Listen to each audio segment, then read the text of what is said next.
আমি জানি প্রচুর টেকনিশিয়ান তার সাপোর্ট নিয়েছেন, প্রচুর কলিগ তার সাপোর্ট নিয়েছেন, সম্পর্ক গড়েছেন, কিন্তু প্রশংসাটা আমরা খুব বেশি পাই না। এই ধরনের প্রশংসা পেলে যে উনি অনেক কাজ করবেন তা না, কিন্তু যে মানুষটি যতটুকু সম্মান দেওয়া দরকার, যতটুকু তাকে নিয়ে বলা দরকার, সেটি আমরা বলি না বলেই কোনো সময় এসব মানুষদের এক ধরনের পিছপা হয়ে যায়। ধরা যাক অনন্ত জলিল এই সিনেমায় এসে যতগুলো টাকা খুইয়েছেন তা দিয়ে আরও 1-2টা নতুন বিজনেস শুরু করা যেত।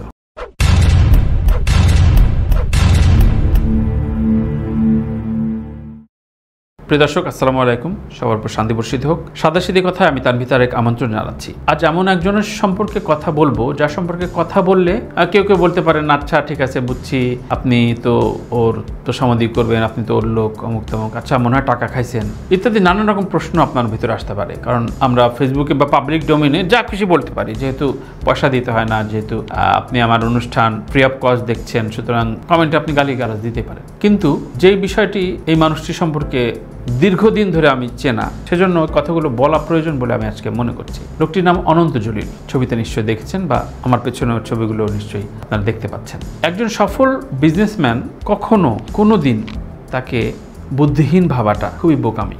কারণ একজন ব্যবসায়ী যখন টাকা তৈরি করে এবং সৎ উপায়ে প্রকাশিতভাবে ধনী হয়, ট্যাক্স পে করে, তখন বুঝবেন অবশ্যই তার ভিতরে কিছু মানবিক গুণাবলী, মেধা, যোগ্যতা রয়েছে।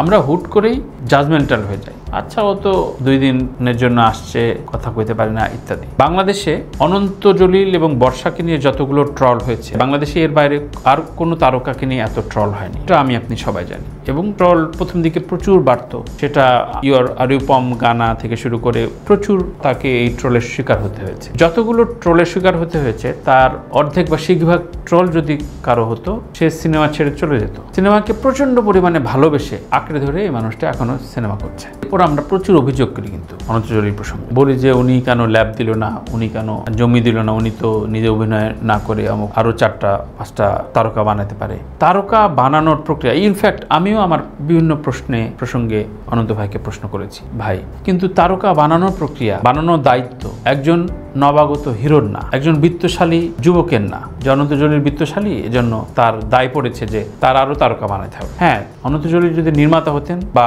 প্রফেশনাল প্রযোজক হতেন, যে প্রযোজনা করতে আসছেন, তাহলে তার দায় ছিল, কিন্তু আমরা তার উপর চাপিয়ে দিই। অনন্ত জলিল ক্যারিয়ারের শুরু থেকে আজ অব্দি আমার দীর্ঘদিনের তার সাথে সম্পর্ক, এবং তার যে কোনো বিষয়ে, ইনফ্যাক্ট পাবলিকলি বলাটা ঠিক হবে কিনা, অনন্ত বর্ষার যে সাংসারিক শুরুর দিকে, বিয়ের পরে যে সাংসারিক ঝগড়া, সেই সময়ও আমার মনে আছে এক মাঝরাতে অনন্ত ভাই এতটা পারিবারিক মনে করতেন আমাদের। ইনফ্যাক্ট কয়েকজন, আমি, এফআই দীপু, দর্পণ ভাই এবং আওলাদ ভাই, আমি বাকি জনের ছবি দেখিয়ে দেব। আওলাদ ভাই আজ পৃথিবীতে নেই, দর্পণ ভাই, এফআই দীপু রয়েছেন। আমরা আমাদের যে কোনো পারিবারিক বিষয় আসলে অনন্ত ভাই ফোন দিতেন, এবং এরকম একটা ঘটনায় তাদের প্রচন্ড ঝগড়া বেঁধেছে যে কোনো ইস্যু নিয়ে। যাই হোক, মাঝরাতে ফোন দিলেন, আমরা চলে গেলাম বাসায়, কি দেখেন তো বুঝান। তো যাই হোক, আওলাদ ভাই ছিলেন, খুবই মনে হলো যে বাহ, এতটা পারিবারিক ভাবতেন বলেই সম্পর্কটা এখনো রয়েছে। দেখেন, আমাদের ইন্ডাস্ট্রিতে যারা সিনিয়র হয়েছে, তার দীর্ঘদিন কাজ করেছে, তারা কিন্তু আইসোলেটেড হয়ে গেছে। তাদের সাথে 1-2জন তারকার সাথে সম্পর্ক, বাইরে আর কারোর সাথে মেশেন না। অনন্ত জলিল আসার পর থেকে অনন্ত জলিলদের কাছ থেকে প্রত্যেকটা সমিতির পিকনিক বাবদ, বিভিন্ন দুস্থ ফান্ড থেকে শুরু করে নানান বিষয়ে অনন্ত ভাইয়ের কাছে গিয়েছে। প্রযোজক, নির্মাতা, অভিনেতা, টেকনিশিয়ান সবাইকে সে কম বেশি সাপোর্ট দিয়েছে। কিন্তু তার প্রশংসার ক্ষেত্রে, তার সম্পর্কে বলার ক্ষেত্রে এই সকল মানুষের 60% মানুষও পাবলিকলি বলেন না।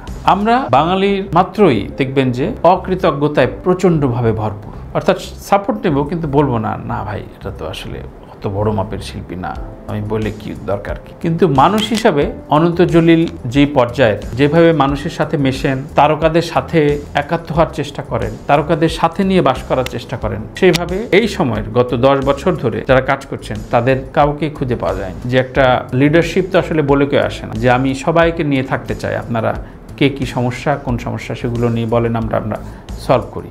গত 1 বছর ধরে, অর্থাৎ অপারেশন জাকপট বা তার আগে, আপনি দেখবেন যে অনন্ত জলিল এক ঝাঁক তরুণ তারকাদের সাথে অ্যাসোসিয়েট হচ্ছেন, এটি সিনেমার কল্যাণে হোক বা অন্য কারণে হোক। ইফতার করছেন একসাথে, কথা বলছেন, বিভিন্ন প্রোগ্রামে যাচ্ছেন, সাপোর্ট দিচ্ছেন, কথা বলছেন। সে সুপারস্টার, মেগাস্টার, এগুলো এর পরিচয়ের বাইরে একজন সাধারণ কলিগ হিসেবে প্রত্যেকটা সিনেমার প্রমোশন থেকে শুরু করে তাদের সাথে কথা বলা, পাশে দাঁড়িয়ে প্রশংসা করা। যেমন কিছুদিন আগে ডেড বডির একটা অনুষ্ঠানে অনন্ত জলিল রোশানের যেভাবে প্রশংসা করলেন এবং আমি খুবই অথেন্টিক একটা কমেন্ট করলেন যে রোশানের ভোকাবুলারি অর্থাৎ ভয়েসটা খুব চমৎকার, তাকে যদি আর্মির কোনো চরিত্রে দেওয়া হয় বা সেইভাবে যদি একটা ছবি বানানো হয় রোশান ফাটাই দিত। সত্যিকার অর্থে এভাবে তো কেউ ভাবে না। একইভাবে প্রত্যেকটা ইফতার এলে দেখবেন যে প্রত্যেকটা রোজার সময় বা এর আগেও যখন অপু বিশ্বাস বা শাকিব খানের একটা দ্বন্দ্ব তৈরি হলো, অপু বিশ্বাস বর্ষা অনন্ত জলিল একটা ইফতার ভাইরাল হয়েছিল ছবিটা। ইফতারের সময় কোনো তারকা, সেটি শাবানা বা রোজিনাদের সময় আমরা বিভিন্ন পত্রিকায় পড়তাম বা খবর শুনতাম যে নিজেরা রান্না করে তাদের কলিগদের ডেকে বাসায় একসাথে ইফতার করেছে। সেই প্র্যাকটিসটা কিন্তু অনন্ত জলিলের ভেতরে বা অনন্ত বর্ষার ভেতরে আমরা কয়েক বছর ধরে দেখেছি বা দেখছি। একে আমরা কিন্তু খুব পাবলিকলি অ্যাপ্রিসিয়েট করি না।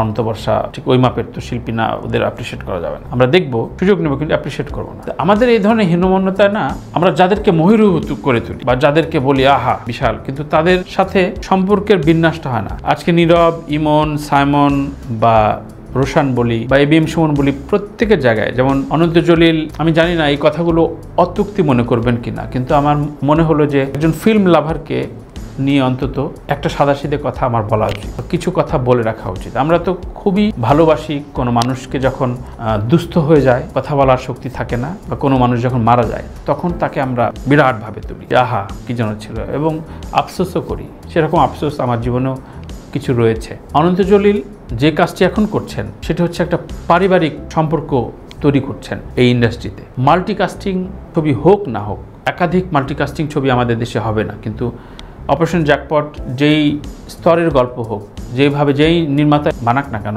তাদের ভেতরে যে বন্ডিংটা দেখছি এটি অনন্ত জলিলের জন্যই সম্ভব হচ্ছে। সুতরাং একে সাধুবাদ জানাই। পাশাপাশি অনন্ত জলিল আরও একটি সুন্দর স্টেটমেন্ট দিয়েছেন যে ঈদের বাইরে তিনি ছবি রিলিজ করে দেখাবেন। এই কথা তো অন্য কোনো পরিচালক তো বললেন না, এটি খুব বলা প্রয়োজন ছিল, কারণ ঈদের বাইরে ছবি রিলিজের প্রবণতা বা ইচ্ছা অভিপ্রায় শুরু করলেই কিন্তু ইন্ডাস্ট্রিটা বাড়বে। যেই কথাটা অনেকেই বলছেন যে ঈদে একগাদা ছবি দিয়ে পরবর্তীতে ওই ছোট বাজেট, লো বাজেট অনুদানের যে ছবিগুলো দর্শক আসে না সেগুলো রিলিজ করে তো বাকি সময় দর্শক শূন্য হল থাকে এবং প্রদর্শকরাও পথে বসে।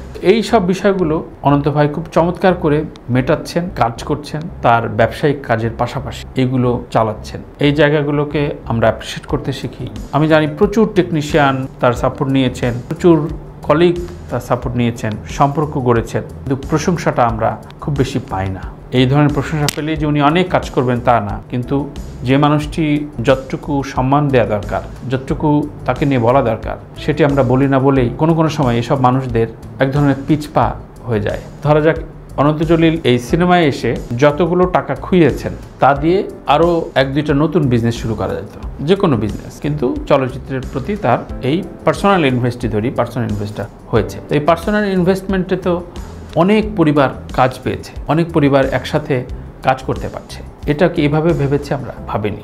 প্রত্যেকটা গণমাধ্যম অনন্ত জলিলকে তার টেম্পার, যেহেতু শর্ট টেম্পার্ড হয়ে যান, সেই টেম্পারমেন্ট নিয়ে খেলেছে। গত কয়েক ঈদ ধরে আপনারা দেখবেন অনন্ত জলিলকে হয় সাকিব, নয়তো মিশা সওদাগর, নয়তো অপু বিশ্বাস বা বিভিন্ন জনকে নিয়ে টেম্পার্ড করে ট্রল করা হয়েছে।